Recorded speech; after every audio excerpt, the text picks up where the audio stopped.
गरुड़ पुराण 18 महापुराणों में से एक है।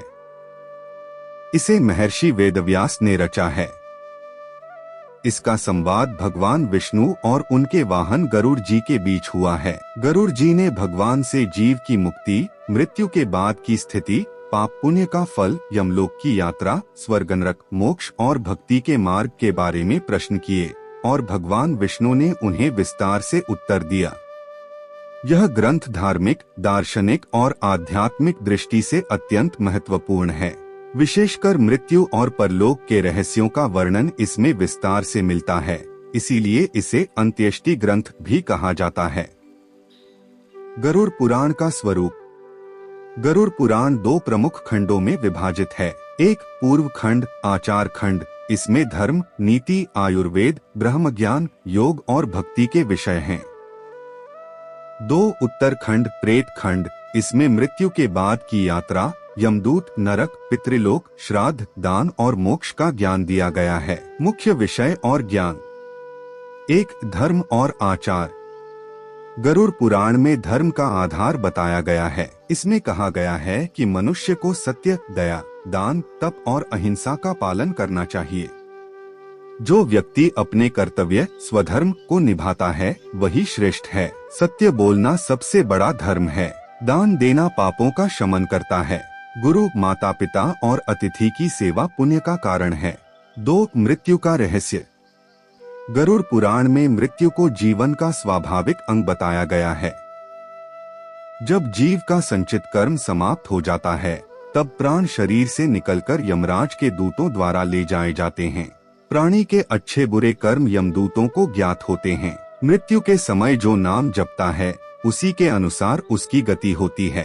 भगवान विष्णु का स्मरण अंतिम समय में मोक्षदायी माना गया है। 3, यमलोक की यात्रा। मृत्यु के पश्चात आत्मा को 11 दिन तक यमदूत अपने साथ ले जाते हैं। इस दौरान जीव को अपने किए हुए कर्मों का अनुभव होता है। अच्छे कर्म वाले को दिव्य मार्ग से स्वर्ग की ओर ले जाया जाता है। पापी जीव को यमदूत कठोरता से बांधकर नरक की ओर ले जाते हैं। यात्रा के दौरान आत्मा भूख प्यास से तड़पती है, इसलिए घर वाले पिंडदान और तर्पण करते हैं, जिससे आत्मा को शांति मिलती है। नरक और दंड। गरुड़ पुराण में लगभग 84 नरकों का वर्णन है। प्रत्येक नरक अलग अलग पापों के लिए निर्धारित है। अत्याचार करने वाले को रक्त नदी में डुबोया जाता है। व्यभिचारी को कांटों के बिस्तर पर लिटाया जाता है। हत्या करने वाला बार बार मारा जाता है। चोरी करने वाला जलते हुए तेल के कड़ाह में डाला जाता है। इसका उद्देश्य डर दिखाना नहीं, बल्कि पाप से बचने की प्रेरणा देना है। 5, पितृतर्पण और श्राद्ध। गरुड़ पुराण में श्राद्ध और पितृतर्पण का महत्व बताया गया है। मृत्यु के बाद आत्मा को शांति और गति देने के लिए घर वाले पिंडदान, तर्पण और ब्राह्मण भोजन करवाते हैं। पहले 13 दिन आत्मा के लिए विशेष कर्म किए जाते हैं। वार्षिक श्राद्ध आत्मा को स्वर्ग की ओर अग्रसर करता है। दान और सत्कर्म से पितृ प्रसन्न होकर आशीर्वाद देते हैं। 6, भक्ति और मोक्ष।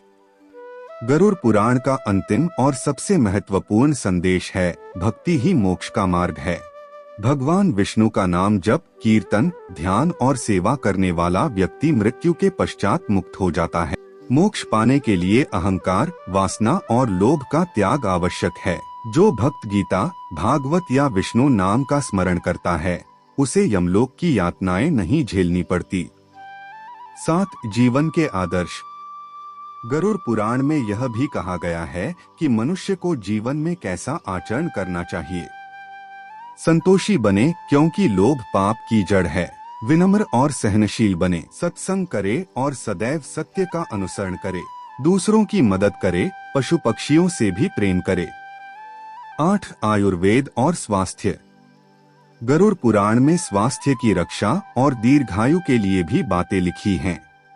सुबह सूर्योदय से पहले उठना, शुद्ध आहार लेना, योग और प्राणायाम करना, संयमित जीवन जीना, यह सब आयुर्वेदिक जीवन शैली का अंग बताया गया है। गरुड़ पुराण का महत्व। यह ग्रंथ मनुष्य को पाप और पुण्य के परिणाम समझाता है। 2, मृत्यु और परलोक का रहस्य स्पष्ट करता है। 3, भक्ति और सदाचार का महत्व बताता है। 4. यह ग्रंथ केवल डराने के लिए नहीं बल्कि जीवन को धर्ममय बनाने के लिए है।